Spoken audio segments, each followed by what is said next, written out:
அன்பான ஐயாவின் பிள்ளைகளே, மெய் அன்பு சான்றோர்களே, அன்று தட்சிணாபூமியிலே பெண்களுடைய நிலைமை இப்படி இருந்தது என்று ஐயா சொல்கிறார். கணவன் துயில கை தடவி கால் தடவி தூங்க வைத்தாள் என்று சொல்கிறார். கணவன் தூங்கியதை அறிந்து அதன் பிறகு தூங்குவாள் பெண். இன்று அப்படி இருக்கிறதா? இது கலியுகத்தின் முடிவான காலம். ஐயா வைகுண்ட பரம்பொருள் இந்த உலகத்திற்கு கலி முடிக்க வருவதற்கான அடையாளத்தை ஐயா சொல்லுகிறார். அன்றிருந்த நிலை வேறு, இன்று இருக்கின்ற நிலை வேறு. சொல்லி பாருங்கள். புருஷ வாக்குக்கு மறுவார்த்தை பேச மாட்டா பொஞ்சாதி. கணவன் மொழிய கலவு மொழி பேசாத துணைவி நிலைமை. அன்று ஒரு வார்த்தை சொன்னா மனைவியானவ வாய்பூத்தி நிற்பாங்களா அந்த காலத்துல? இப்ப அப்படி இருக்கிறதா? புருஷனை தூங்க வைக்குவதற்கு கை கால் தடவி விடுவாளா? காலையிலிருந்து வேலைக்கு போயிட்டு வந்தபடி கை கால்லாம் வலியா இருக்குதுமா, கொஞ்ச நேரம் அப்படி சடவாடுற, நீ என் கை காலை அமைக்க விடுன்னு சொன்னா எனக்கு இடுப்பு வலிக்குதுங்க, நான் இவ்வளவு நேரம் சமையல் கட்டில் கிடந்து ஓஞ்சி ஓஞ்சி போனங்க, எனக்கு யார் தடவி விடுறது? நீங்க தடவீங்களா? இந்த நிலை வருதில்ல. புருஷ வாக்குக்கு மறுவார்த்தை இல்லாத காலம் அன்னைக்கு இருந்துச்சுன்னு ஐயா சொல்லி இருக்கிறார். இன்னைக்கு நிலைமை மாறி இருக்குதுல்ல. சாற்றியே சொல்லை தவறாமலே ஐயா சொல்லி இருக்கிறாரே, அரசன் துயில ஆராட்டி ஓராட்டி. கணவன் தூங்குகின்ற பொழுது அன்றைய பெண்கள் தாலாட்டு பாடினார்கள். கணவன் தூங்குறதுக்கு தாலாட்டு பாடினா அன்னைக்கு இருந்த அம்மா,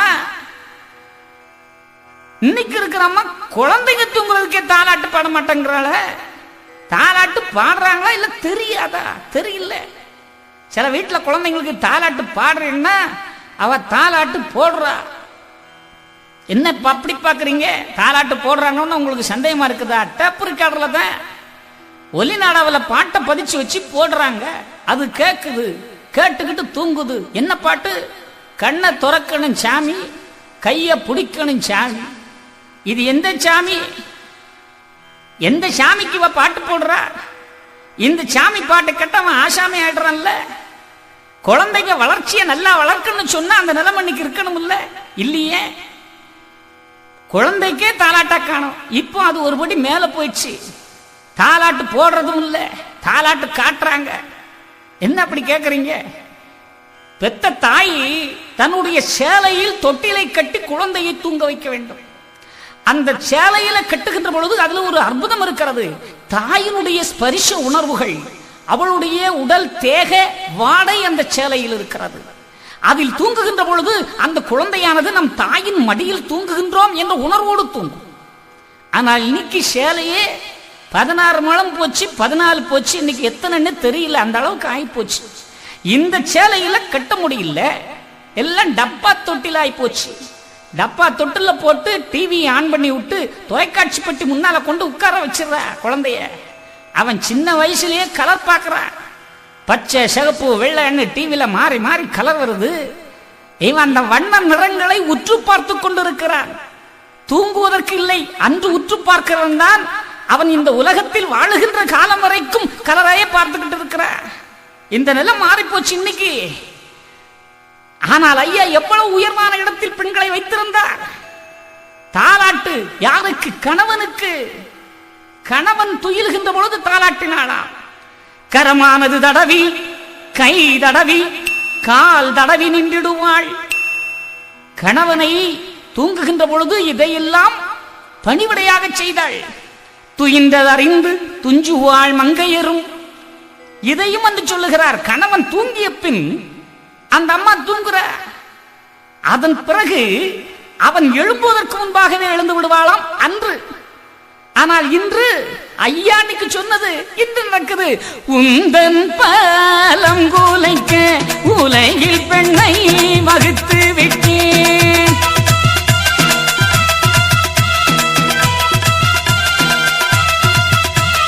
உண்டாக்கி வைப்பதும் நாம் உலகில் அழிப்பதுவோ நம் மகனே.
இதைத்தான் சிவகாண்டத்தில் சொல்றார். உன்னுடைய பலத்தை குறைப்பதற்கென்று படைத்திருக்கிறேன். என்ன நடக்குது நாட்டில்? திருமணத்துக்கு முன்னால ஒரு வீர இளைஞன், நான் ஐயாவுடைய சாமிதோப்பு ஊர்ல கூட ஒரு கல்லு கிடக்கிறது. அது கல்லுக்கு பேரு இளவட்ட கல்லா. திருமணமாகாத இளைஞர்கள் அந்த கல்லை தோளிலே தூக்கி அப்படியே மறைத்து போடுவார்கள். அப்படி போட்டான் வீரம் உள்ள இளைஞன். அதன் பிறகு அந்த ஊர்ல போய் சம்பந்தம் பேசலாம். இப்படி பல ஊர்களில் இருக்குது. ஆனா இப்ப அந்த கல்லை தூக்கித்தான் பெண்ணை மணக்க வேண்டும் என்று வைத்திருந்தால் நிறைய பேர்களுக்கு இல்லை திருமணம். அந்த நிலை இன்று இருக்கிறது. அவ்வளவு வீரம் உள்ள இளைஞர்கள் கூட திருமணத்திற்கு பிறகு பாருங்க, ஒரு திருவிழா பந்தல் கட்டனா இளைஞன் வேட்டிய மடிச்சு கட்டிட்டு நிற்கிறான். நான் அதை செய்யறேன், என்ன விட்டு நான் செய்யறேன் அப்படின்னு உணர்ச்சி பூர்வமா நிற்கிறான். கல்யாணத்துக்கு பிறகு அவனை தேடி பார்த்தாலும் கிடைக்கல. எங்கடா சுந்தரத்தை காணுமே தேடனா, அவனை காணும். வீட்டுக்குள்ள போய் அம்மா இருக்கிறானா, வேலைக்கு நேரமாதுமான்னா அந்த அம்மா சொல்லுது, ஓசி வேலையா, ஓசில ஊருக்கு மாரடிக்க போறியா நீ, நான் விட்டுறமோன அவர் இல்ல இல்லங்கிற. புருஷன் எங்க போச்சு? வீட்டுக்குள்ள வைத்துக் கொண்டு எந்த பெண்ணும் கணவனை வீட்டுக்குள் வைத்துக் கொண்டு இல்லை என்று சொல்லக்கூடாது. அது ஒரு அபசகனமான வார்த்தை. கணவன் வீட்டுக்குள் இருக்கின்ற பொழுது வருகின்ற பேர்களிடம் இல்லை என்று சொல்லுவது கிடையாது. அப்படி சொல்லவும் கூடாது. நீங்க ஒண்ணு நினைக்கலாம், 5000 ரூபாய் வட்டிக்கு பணம் வாங்கியிருக்கிறேன், புருஷன் வீட்டுக்குள்ள இருக்கிறான், வந்து கேட்கிறான் ஒருத்த, இல்லைன்னு சொல்லாம இருக்கிறார், உள்ள தூக்கிட்டு போங்கன்னு சொன்னா என்ன ஆகும் நீங்க கேட்கறீங்க. ஐயாவுடைய சொல்லுப்படி வாக்குப்படி நடந்து வருவோம் என்று சொன்னால் கடன் வாங்கும் நிலை கூட இருக்காது. அந்த நிலைக்கு நாம் தள்ளப்படவும் மாட்டோம். ஐயா வாக்கு பொய்யா வாக்கு. ஐயா சொல்லியிருக்கிறார், ஏகம் எங்கும் நிறைந்தவரன் இருந்து உலகை ஆளுகிறார். அனைத்தும் அவர், உண்டாக்கி வைத்ததும் அவர், அழிப்பதும் அவர், ஆக்குவதும் அவர், அனைத்தும் அவர். இந்த கலியுகத்தின் ஒப்பற்ற தெய்வமும் அவர். இவ்வளவு பெரிய வாக்குகளை எல்லாம் நமக்கு எடுத்து தந்த பிறகும் இன்னும் நாம் அங்கு இங்கு என்று அலைகிறோமே, மனதை ஒருமைப்படுத்த முடியாமல் திரைகிறோமே. இது நமக்கெல்லாம் ஒரு வெட்க உணர்வுக்கு ஆளாக்கக்கூடிய சூழ்நிலை என்று உருவாகி இருக்கிறது. ஐயா சொன்னபடி நடந்து வருவோம் என்று சொன்னால் வாழ்க்கை நமக்கு உண்டு. அன்று இருந்த நிலை வேறு, ஆனால் இன்று கலியில் இருக்கும் நிலை வேறு. ஐயா சொல்லிருக்கிறாரு, மயன்ற ஒரு சாமம் அங்கை எழுந்திருந்து முகத்தில் நீரிட்டு நான் முகத்தோனை தொழுது அகத்து தெருமுத்தம் அலங்காரமாய் பெருக்கி பகுத்தாக நித்தம் பாரிப்ப பெண்ணார்கள் தவத்துக்கு அரிய தையல் நல்லாரங்களுடன் மனு நீடம் சொல்லி வகுக்க முடியாது. பின்தூங்கி முன் எழுவாள் என்பது போல பெண்கள் சிறப்பை அன்பு சொன்னார். அகில திரட்டுல தட்சிணாபூமியிலே பெண்களுடைய நிலைமை இப்படித்தான் இருக்கிறது என்று ஜெயா சொல்லியிருக்கிறார். மயன்று ஒரு சாமம் அங்கு எழுந்திருந்து முகத்தில் நீரிட்டு நான் முகத்தோனையும் தொழுது. கதிரவன் ஒளிப்பதற்கு முன்பாகவே பெண்ணானவள் எழுந்து விடுவாள். இன்னைக்கு நிறைய வீட்டுல எல்லாம் கணவன் தான் தட்டி எழுப்புற நிலைமையில் இருக்குது. அதுவும் பக்கத்துல போய் தட்ட முடியல. அம்மா எந்திரிச்சுன்னா காலட்டு அன்னு ஒரு எத்து, அவ்வளவுதான். முன்னாடி பல்ல ஆடி போகுது. இந்த நிலை இன்னைக்கு மாறிடுச்சு இல்ல? அதுதான் ஐயா சொல்லியிருக்கிறாரு, அன்றைக்கு நிலை வேற, இன்றைக்கு நிலை வேற. ஏன்னா இன்றைக்கு களி முடிகிற காலம், இது இப்படித்தான் இருக்க வேண்டும் என்று ஐயா சொல்லியிருக்கிறார். எந்த பெண்ணா இருந்தாலும் இந்து பெண்கள், ஐயாவுடைய பெண்கள் எழுந்தவுடன் மாற்றவு முகத்தவர் கண்களிலே விழிக்க கூடாது. எழுந்தவுடன் அவள் விழிக்க வேண்டிய இடமும் கங்காதேவி தான். ஒரு கை பதத்தில் முழிக்க வேண்டும். ஒரு சொம்பு பதம் எடுத்து முகத்தெல்லாம் கழுகி, தண்ணீர் பஞ்சம், குளிப்பதற்கு நேரம் இல்லை, சரி முகத்தை கழுகி நான் முகத்தோனை தொழுது அகத்து தெருமுத்தம் அலங்காரமாக பெருக்கி, இதெல்லாம் சொல்லிருக்கிறல்ல. அந்த காலத்து அம்மா இதெல்லாம் செஞ்சுக்கிட்டு கணவன் காலையும் தொட்டு கும்பிடுவாங்களாம். இன்னைக்கு யாராவது தொட்டு கும்பிடுறாங்களா? என்னடா இவன் எப்படியோ பெண்ணை மறுபடியும் அடிமைப்படுத்துறான்னு நீங்க நினைக்கிறீங்க. இல்லை, கணவனுக்கு மனைவியும் மனைவிக்கு கணவனும் சேவகம் செய்வது வாழ்க்கை. இல்லறத்தை தவம் போல் ஐயா சொல்லியிருக்கிறார். தவம் போல இல்லறத்தை கொண்டு போக வேண்டும் என்று சொல்லியிருக்கிறார். கணவன் தனக்கு தெய்வமாக அவன் நினைக்க வேண்டும், மனைவியை மனைவி நினைக்க வேண்டும். கணவன் தான் நமக்கு தெய்வம்னு அவன் நினைக்கணும். இப்படி ஐயாவுடைய பிள்ளைகள் இருக்கணும். அப்படி தொட்டு கும்பிட்டாங்கன்னு சொன்னா இன்னைக்கு அப்படி எங்க இருக்குது? ஒரு ஆள் கேட்கிறாரு, என்னையா உங்க வீட்டுல எல்லாம் எல்லாரும் சௌக்கியமா இருக்காங்களா? இருக்காங்கப்பா. எப்படி நல்லா கவனிக்கிறாங்களா? இருக்கிறாங்க. நீ மேடையா சொல்றையா கணவன் கால தொட்டு கும்பிடு, கணவன் கால தொட்டு கும்பிடு. நாமெல்லாம் தூங்கும் போது என் மனைவி கையும் காலையும் கட்டி போட்டுதான் யா தூங்குறேன். ஏங்க அப்படி தூங்குறீங்கன்னு? பயமா இருக்குயா, பக்கத்துல படுக்க பயமா இருக்குயா, ராத்திரி ராமானமா கல்ல தூக்கி போட்டப்படாதுன்னு. இந்த மாதிரி நிலையில சில பேர் இருக்கிறாங்க. ஆனால் ஐயாவுடைய பிள்ளைகள் எவ்வளவு பக்குவமாக அன்று வாழ்ந்தார்கள். ஆனால் இன்றைய நிலை என்ன? பச்சை பிள்ளையை ஒக்கரையில் எடுக்க பாம்பாய் நெளிய கண்டேன் சிவனே ஐயா. ஐயா பாம்பாய் நெளிய கண்டேன் சிவனே ஐயா. பச்சை பிள்ளையை ஒக்கரையில் எடுக்க பாம்பாய் நெளிய கண்டேன் சிவனே ஐயா. ஐயா பாம்பாய் நெளிய கண்டேன் சிவனே ஐயா.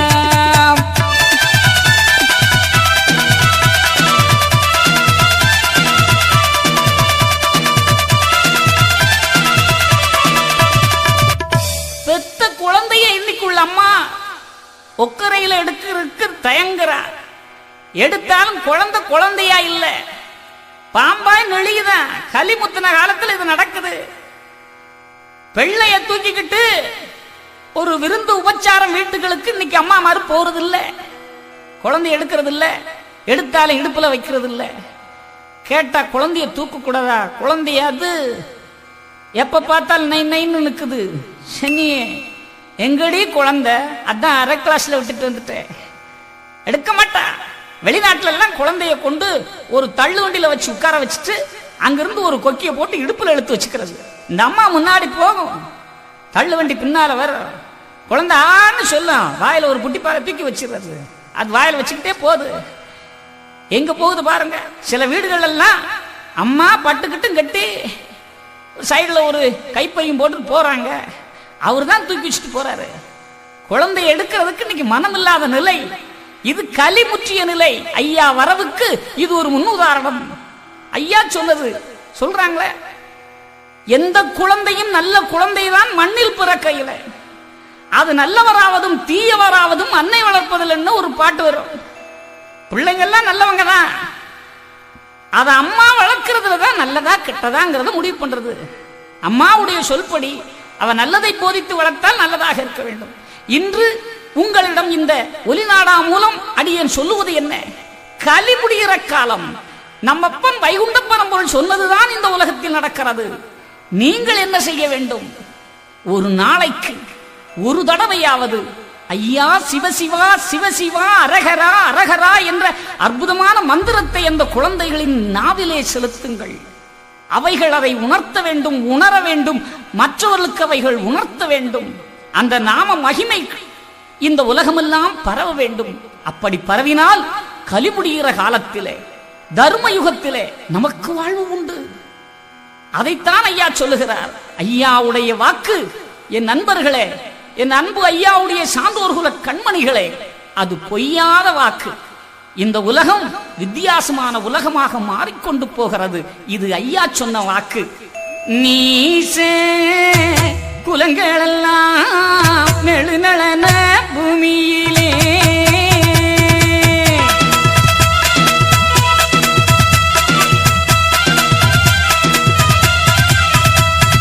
தூசியிட தெண்டம் தொடர்ந்து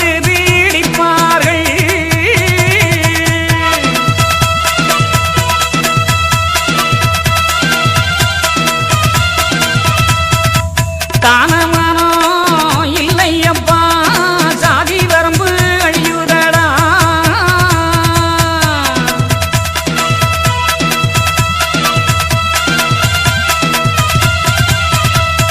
சண்டை கூட்டம்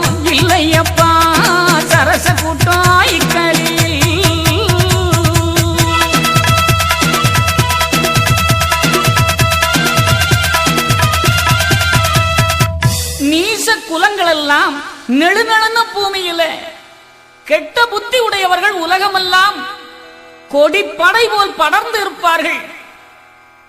ஒழுக்கத்திலும் வழக்கத்திலும் திறமை மிகுந்தவர்களை புண்படுத்தி புறக்கணிப்பார்கள்.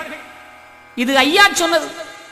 இன்று உலகம் முழுக்க இந்த பூமியிலே நெழுநெழுந்த நீச குலங்கள் பறந்து கிடக்கும். இது ஐயா சொன்னாரு. தானமானம் இல்லையப்பா, சாதி வரம்பு ஒழியுதடா. இது ஐயா சொல்லுகிறார். இந்த உலகம் இப்படித்தான் இருக்க வேண்டும். யாருக்கு கை கட்டி சேவகம் செய்ய வேண்டும் என்று இருக்கிறோமோ அந்த மனிதர்கள் நீசர்களாக இருப்பார்கள். முதலாளிக்கு பக்குவமான தொழிலாளி இல்லை, நல்ல தொழிலாளிக்கு சரியான முதலாளி இல்லை. இன்றைய உலகம் அப்படி இருக்கிறது. வீரர்களாக இருந்தவர்கள் கோழைகளாக, கோழைகளாக இருந்தவர்கள் வீரர்களாக, அடக்கி ஆள்பவர்கள் எல்லாம் ஆணவக்காரர்களாக, அன்பு உள்ளோர்கள் எல்லாம் அடங்கி கிடக்குகின்ற நிலை இன்று நடக்கிறது. இது ஐயா சொன்னது. பாம்பை கடிக்க வந்த கீரியை சீறி மாறி பாம்பட்டி கொத்த கண்டேன் சிவனே ஐயா. பாம்பட்டி கொத்த கண்டேன் சிவனே ஐயா. பாம்பை கடிக்க வந்த கீரியை சீறி மாறி, பாம்பை கடிக்க வந்த கீரியை சீறி மாறி பாம்பட்டி கொத்த கண்டேன் சிவனே ஐயா. ஐயா பாம்பட்டி கொத்த கண்டேன் சிவனே ஐயா. பூனை ஓயானையுடன் போர் பொருதி முன்காலால், பூனை ஓயானையுடன் போர் பொருதி முன்காலால் பொத்தி எடுக்க கண்டேன் சிவனே ஐயா. ஐயா பொத்தி எடுக்க கண்டேன் சிவனே ஐயா. பச்சை பாம்பை கண்டவுடன் மயில்கள் எல்லாம் பதுங்கி, பச்சை பாம்பை கண்டவுடன் மயில்கள் எல்லாம் பதுங்கி கிடக்கவும் கண்டேன் ஐயோ சிவனே ஐயா. ஆமா கிடக்கவும் கண்டேன் ஐயோ சிவனே ஐயா. ஆலாக்கருடனையும் சிட்டி ஓடி பறந்து, ஆலகருடனையோ செட்டிலோடி பறந்து அடித்து எடுக்க கண்டேன் சிவனே ஐயா. ஐயா அடித்து எடுக்க கண்டேன் சிவனே ஐயா.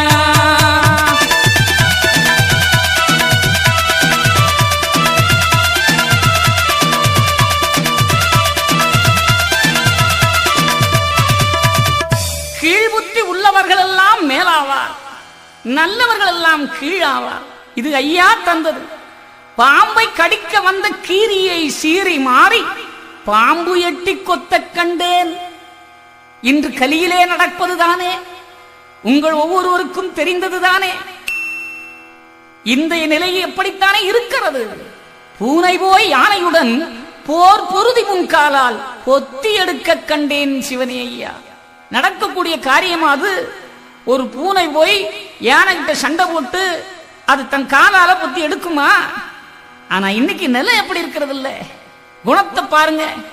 மலை போன்ற குணம் உள்ளவனை கூட மடத்தனமுடையவர்கள் அடக்கி ஆளுகின்ற நிலை இன்று இருக்கிறது. பச்சை பாம்பை கண்டவுடன் மயில்கள் எல்லாம் பதுங்கி கிடக்க கண்டேன் என்றாரு. பாம்பை கண்டா மயில் கொத்தும், மயிலை கண்டாதான் பாம்பு பதுங்கும். ஆனா பச்சை பாம்பையை கண்டு மயில்கள் பதுங்கக்கூடிய நிலை இன்று பாருங்களேன். தெருவில் நடந்து போனா கூட ரவுடிசம் பண்றவங்களை பார்த்தா நல்லவெல்லாம் ஒதுங்கிடுறான், பக்கத்துல போக முடியறது இல்ல. துஷ்டன் வராண்டா கொன்னுருவாண்டா, பக்கத்துல போய் எதுவும் பேசுறது இல்ல. நிலை எப்படி? ஆலா கருடனையும் சிட்டி ஓடி பறந்து அடித்து எடுக்க கண்டேன். இது ஐயா சொன்னது. இதெல்லாம் நடக்குமா என்று உங்கள் மனதிலே இருந்ததே, இன்று நடக்கிறதில்ல. நடக்கிறதே. என் அன்பு சான்றோர்களே, ஐயாவுடைய பிள்ளைகளே, நடப்பதெல்லாம் இன்று நடக்கிறதே. இதை பார்த்துதானே ஐயா சொன்னார். தானமானா இல்லை அப்பா, சாதி வரம்பு அழியுதடா.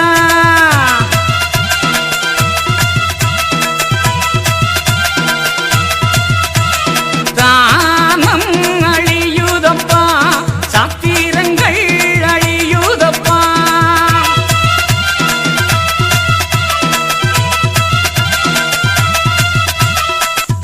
தான நிலைகள் மாறிவிடும். மூத்தவளுக்கு மரியாதை இருக்குதா? முன்னால அப்பா உட்கார்ந்து இருப்பாரு, பையன் கை கட்டி நிற்பான், வாய் பொத்தி நிற்கிறான். என்னன்னு கேட்டா பெருசு இருக்குது, ஒன்னும் பேச முடியாது. அப்பாவுக்குள்ள மரியாதை இருக்கும். ஒரு விழா நடக்கிறது என்று சொன்னால் வயதில் மூத்தவர்களுக்குள்ள தானத்தை கொடுத்து அவர்களுக்குரிய மரியாதையை கொடுத்துதான் பிறகுள்ள சடங்குகள் நடத்தப்படும். இன்றைக்கு என்ன நடக்கிறது? குருவுக்கு மரியாதை இருக்கிறதா? இல்லை. தந்தைக்கு மரியாதை இருக்கிறதா? இல்லை. தாய்க்கு உள்ள மரியாதை இருக்கிறதா? இல்லை. 4 சகோதரர்கள் இருந்தால் அண்ணனுக்கு மரியாதை கொடுத்து தம்பிகள் இருக்கிறார்களா? இல்லை. ஒரு நாட்டை ஆளுகின்ற மன்னனுக்கு மரியாதை இருக்கிறதா? மக்களாட்சி நாடு இது. தலைவர்கள் ஆளுகிறார்கள். தலைவர்களுக்கு மதிப்பு கொடுத்து மக்கள் இருக்கிறோமா? இல்லை. மக்களுக்கு மதிப்பு கொடுத்து தலைவர் இருக்கிறார்களா? நிலையை பாருங்கள். மாதா பிதா குரு தெய்வம் என்று நெறிப்படுத்தியவர்கள் சான்றோர்கள். ஆனால் இன்றைய நிலை என்ன? ஐயா சொன்னாரே, ஐயா நாங்கள் அறிந்து அறியாமல் செய்ததெல்லாம் ஐயா பொறுக்கணும். ஐயா நாங்கள் ஒன்னு சொல்ல ஒன்னு கேட்டு ஒண்ணுக்கொன்னு நிரப்பா இருக்கணும். இருக்கிறமா? ஒன்னு சொல்ல ஒன்னு கேட்டுன்னு 2 தடவை சொல்றோம். ஏன் அந்த வார்த்தை மட்டும் 2 தடவை சொல்றோம்? மேலா இருக்கிறவங்க சொல்றதே மக்கள் கேட்கணும். மக்கள் சொல்லுவதையும் ஆட்சியில் இருக்கிறவங்க கேட்கணும். மக்களுடைய சொல்லுக்கு மதிப்பளிக்க வேண்டும். அதுபோல் தலைவருடைய சொல்லுக்கு மக்களும் மதிப்பு கொடுக்க வேணும். குருவா இருக்கிறவர் சொல்லி விடுறாரு, நாம பின்னால இருந்து சொல்றோம். அவர் சொல்றத நாம கேட்கணும், நாம சொல்றத அவரு கேட்கணும். இந்த மாதிரி ஒரு சமத்துவ நிலையை இந்த உலகுக்கு உணர்த்திய ஒரே தெய்வம் ஐயா, நம்முடைய ஐயா வைகுண்ட பரம்பொருள். நமக்குள் இந்த நிலை இருக்கிறது. ஐயாவுடைய பிள்ளைகள் அப்படித்தான் இருக்கிறோம் என்ற உணர்வு நம்மில் வருகின்ற பொழுது சந்தோஷமாக இருக்கிறது. ஆனால் இல்லையே, தானம் மறவாதே, தானத்தை மறவாதே என்று சொல்லியிருக்கிறார் ஐயா. சில இடத்துல எல்லாம் மறந்துடும் ஐயா, தானப்படியா செய்கிறோம். நம்ம ஐயா வழிபாடு இருக்கிறதுன்னு சொன்னா ஐயா அதை தான முறையில் சொல்லுகிறார். திருநாமம் விடுவதற்கு தானங்களை வைத்திருக்கிறார். அவர்கள் இருக்கின்ற இடத்தில் மற்றவர்கள் மூப்பை காட்டக்கூடாது. அவர்களுக்கு உரிய தானத்தை கொடுத்து அவர்கள் கையினால் திருநாமம் வாங்கினால்தான் சிறப்பு. என்ன அவன் பெரியவனா நாம் பெரியவனாங்கிற எண்ணம் ஐயாவுடைய பிள்ளைகளுக்கு இருக்கக்கூடாது. அந்த நிலையை தந்திருக்கிறார். ஆனால் இன்றைய நிலை என்ன? சங்க கூட்டாய் இல்லையப்பா சரச கூட்டாய் கலியில்.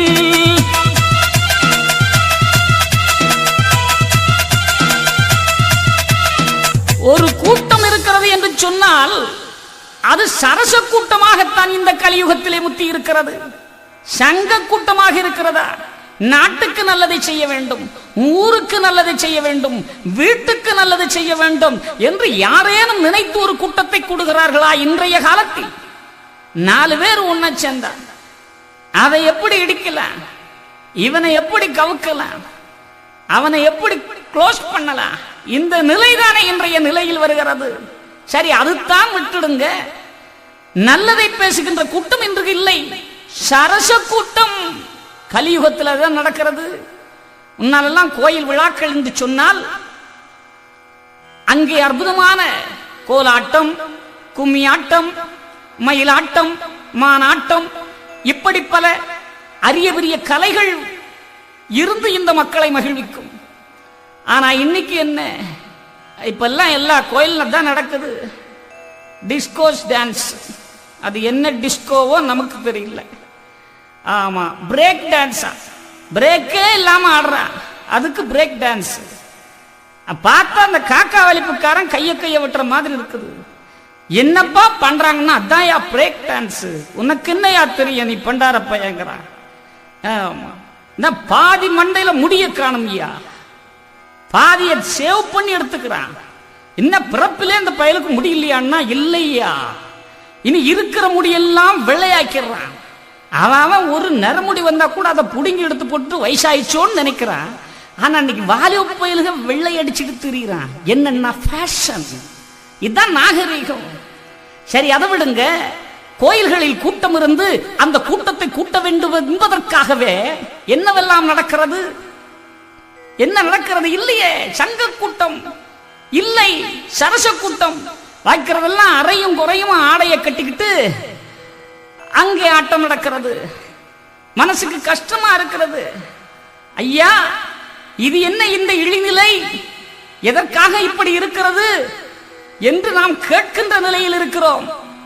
தஞ்சாவூர் பக்கத்துல ஒரு சின்ன கிராமம். சமய சொற்பொழிவுக்கு அடியனை அழைத்திருந்தார்கள். நானும் இறைவனுடைய பெருமைகளை எல்லாம் அந்த அற்புதமான திருவிடத்திலேயே பேசிக் கொண்டிருக்கிறேன். வருபவர்கள் எல்லாம் ஒரு பாய் தலையணையோடு அங்கு வந்து அமர்கிறார்கள். பார்க்கின்ற பொழுது எனக்கு பெருமையாக இருந்தது. பாயை போட்டு அமர்ந்து கொண்டு ஆண்டவனினுடைய இந்த கதா காலட்சேபங்களை எல்லாம் கேட்க வேண்டும் என்று இவர்கள் வந்திருக்கிறார்கள். எனக்கும் சிறப்பாக இருந்தது. அருமை பெருமைகளை எல்லாம் ஆண்டவனுடைய சன்னிதானத்திலே அற்புதமாக சொல்லிக் கொண்டிருந்தேன். 1 மணி நேரம் கழிந்திருக்கும். வாட்ட சாட்டமா ஒரு இளைஞன் வந்தார். நீள பாறைக்கோல் கம்பியை கொண்டு வந்து மேடைக்கு முன்பாக குழி தோண்ட ஆரம்பித்தார். நான் பேச அவன் தொம் தொம் என்று குத்த மனதிற்கு ஒரு சின்ன பயம். ஏனடா இவன் இங்கே வந்து குழி தோண்டுகிறான் என்று. குழி தோண்டுதான் ஒருவன் அங்கிருந்து ஓடி வருகிறான். பெட்டி வந்து விட்டது, பெட்டி வந்து விட்டது என்ன கூட கொஞ்சம் பயம். ஒருதன் குழிய தோன்றா, ஒருதன் பெட்டி ரெடிங்கிற. என்னடா நாம வச்சுக்கிட்டு நமக்கே குழி தோன்றானா அப்படிங்கிறப்பல மனசுல ஒரு சலனம். இதற்கு இடையில் ஒரு நண்பன் ஓடி வந்து அவர்களிடம் ரகசியமாக பேசுகிறான். நான் சற்று நேரம் பேச்சை நிறுத்தி என்னவென்று கேட்டேன். அவன் சொல்லுகிறான், டேய், அவரை முடிக்க சொல்லலாமா? என்னடா இது, ஆள் வைத்து முடிக்க போறானா? மனசுக்கு பயமா இருந்துச்சு. திடீரென்று ஒரு துண்டு சீட்டு வந்தது. பெட்டி வந்து விட்டது, பேச்சை நிறுத்துங்கள். எதற்கு பெட்டி தெரியவில்லை. நான் எட்டி பார்த்தேன். என் கண்களுக்கு எதுவும் புலப்படவில்லை. பேச்சை முடித்து விட்டு கீழே வருகிறேன். ஏற்பாடு செஞ்சவர் ஓடி வந்தார். ஐயா, இந்தாங்க ஐயா, உங்களுக்கு வேண்டியது. வாங்கி கொண்டேன். அவர் சொல்லுகிறார், ஐயா, நாட்டில் மழை தண்ணி இல்லை. எத்தனை நாள் திருநாள் நடத்தியும் இறைவனுக்கு கருணை வரவில்லையே. இல்லையா, அதெல்லாம் இருக்கட்டும். இங்க ஒரு நீங்க அங்க என்ன கம்பெல்லாம் கொண்டு வைக்கிறீங்களே என்னன்னு? அது சினிமா போட போறோம். கோயிலுக்கு முன்னால திரைப்படமா? ஆமையா. என்ன படம்? பிரபலமான ஒரு நடிகை நடித்த திரைப்படமா? அவ்வளவு பெரிய கூட்டமும் அவருக்கு தான் வந்திருக்கிறது, என் பேச்சை கேட்பதற்கல்ல என்று அப்பொழுதுதான் தெரிந்தது. அப்பொழுதுதான் அவரிடம் சொன்னோம், கவலையே படாதீர்கள், மழை இன்னும் இருக்குமா வருமா என்ற எண்ணம் எனக்கும் கேள்விக்குறிதான். நண்பர்களே, இதன் தொடர்ச்சியை அடுத்த ஒலி நாடாவில் நீங்கள் கேட்டு பயனடைங்கள். ஐயா.